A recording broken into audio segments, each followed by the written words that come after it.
का और उसमें बारिश का आना, इससे अच्छा तो कुछ हो ही नहीं सकता। तो ईश्वर का जो आशीर्वाद है वो आपके पूरे विद्यालय परिवार को है। मैं आज इस मौके पर आपको बहुत सारी शुभकामनाएं दे रहा हूँ। संतों के चरणों में प्रणाम करता हूँ।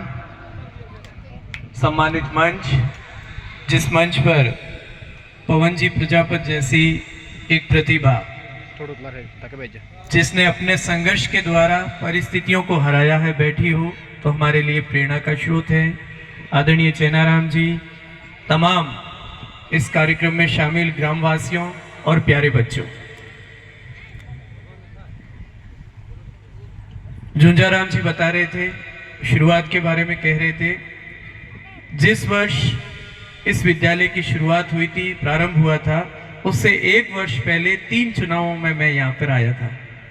विधानसभा, लोकसभा और सरपंच के तीनों इलेक्शन में मैं यहाँ पर जैडो था। तब मैंने बोड़वा को, सेवनियाड़ों को, खरंटिया को, नौसर को बहुत अच्छे से देखा था कि क्या परिस्थितियाँ हैं। तो मुझे बहुत खुशी है कि इस परिवेश में निजी विद्यालय के रूप में भी आपका विद्यालय इतना आगे बढ़ा और आपको एक नया विस्तार देने का मौका मिला। अभी झुंझाराम जी बात कह रहे थे सरकारी और निजी विद्यालयों की। सरकारी शिक्षक या सरकारी विद्यालयों का कभी भी निजी विद्यालय या निजी शिक्षकों से कोई आपत्ति नहीं रही, लेकिन आपत्ति का विषय ये रहता है कि शिक्षा एक सेवा है। दुनिया में बहुत सारे काम होते हैं, लेकिन शिक्षा उनमें शामिल नहीं है। शिक्षा एक सर्विस है। हम जब द्रोण की बात करते हैं, विश्वामित्र की बात करते हैं, चाणक्य की बात करते हैं, तब वो परंपरा हमें याद करना चाहिए कि शिक्षा बाकी क्षेत्रों से अलग है।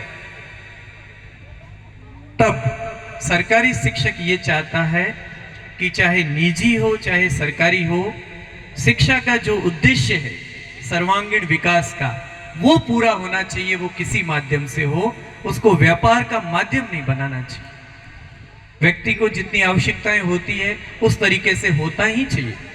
हर व्यक्ति अपने लिए काम करता है, तो वहां कोई आपत्ति नहीं है। झुंझाराम जी, सरकारी शिक्षक, मुझे लगता है चैन जी यहाँ विराजमान है, मैं खुद यहाँ पर विराजमान हूँ। हम चाहते हैं कि हमारे देश का जो भविष्य है वो किसी माध्यम से आगे बढ़े, बस ये देश संवरना चाहिए और इसके लिए आप लोग आगे बढ़ें। जहां मार्गदर्शन की आवश्यकता होती है तो सब लोग उसके लिए तैयार रहते हैं। शर्त इतनी सी है कि एक आम मजदूर, गरीब का जो बच्चा होता है, उसको ये हीन भावना नहीं होनी चाहिए कि मैं वहां पर हूं और ये यहाँ पर है। ये एक बीच का जो गैप है ना, ये तोड़ने की कोशिश सरकारें और सरकारी शिक्षक करते हैं। तो वो गैप भी तोड़ दिया कि बहुत सारे ऐसे एडमिशन्स आपको करने ही पड़ते हैं जो कि आपकी फीस अफोर्ड नहीं कर सकते। तो वो सारी चीज़ें खत्म हो चुकी है। अब तो सबका एक ही उद्देश्य है कि जो हमारी पीढ़ी है उसको हम आगे बढ़ाएं। और मैं बहुत बधाई दे रहा हूँ कि आप इसमें बहुत अच्छा कर रहे हैं। अभी प्यारे बच्चों, सबको समझ में आ रहा है? समझ में आ रहा है तो यहाँ जितने भी बैठे हैं, मैं आपसे गुजारिश ये भी करना चाहता हूँ कि एक बात हमें शिक्षा के माध्यम से ये भी समझनी है कि काली गाड़ी तक तो ठीक है, लेकिन काले शीशों तक पहुंचने की जो बीच की दीवार है ना, वो दीवार हमें बनानी है और वो शिक्षा से बनेगी।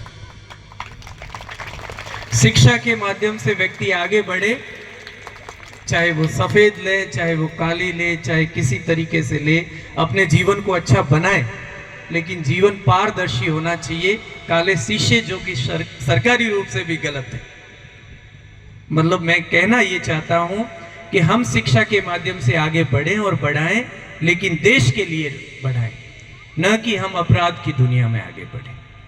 तो ये हमारी एक जरूरत है आज के समय में।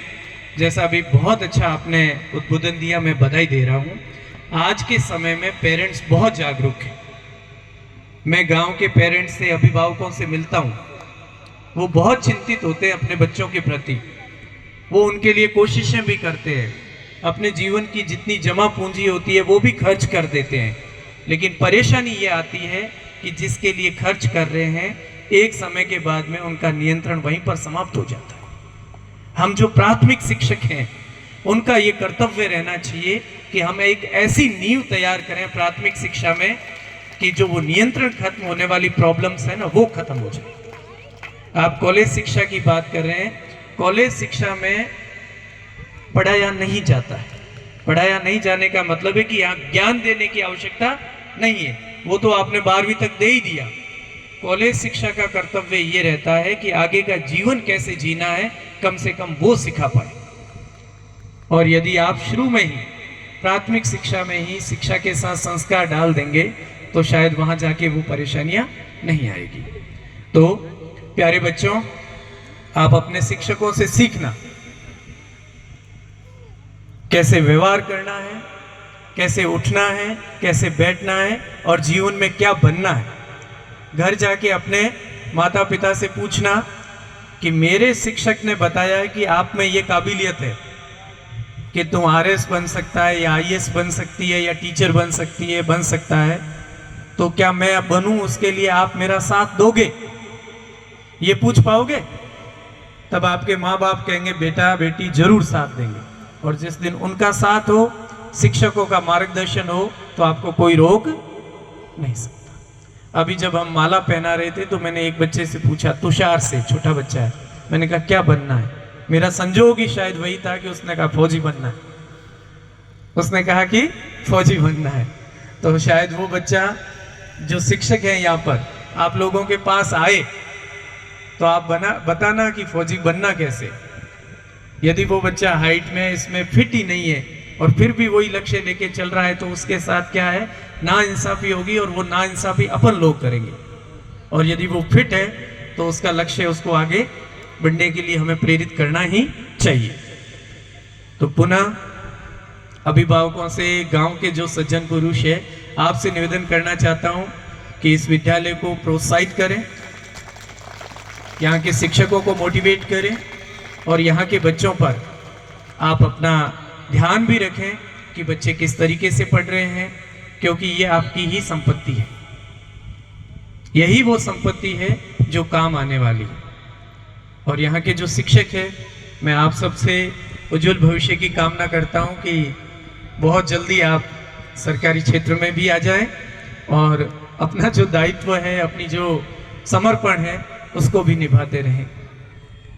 लक्ष्मण जी, झुंझाराम जी, तो वो तब के परिचित थे और आज इस मौके पर मुझे याद किया। साथ में मगाराम जी, जो अब एक, क्योंकि मैं उस बीच की कड़ी को नहीं जानता था कि ये कहाँ से कैसे सिलसिला शुरू हुआ, लेकिन एक उद्देश्य था कि ग्रामीण क्षेत्र में कैसे भी हो बच्चे आगे बढ़ने चाहिए। बस इस उद्देश्य के लिए आपके बीच में हूँ और उम्मीद करता हूँ कि अभी जो डॉक्टर का नाम बताया या जो और क्षेत्र का नाम बताया, आने वाले समय में रविंद्रनाथ टैगोर शिक्षण संस्थान से बहुत सारी प्रतिभाएं निकले और वो देश के कोने कोने में जाए। पुनः मंच का धन्यवाद, विद्यालय प्रबंधन का धन्यवाद। फिर मिलेंगे। जय हिंद।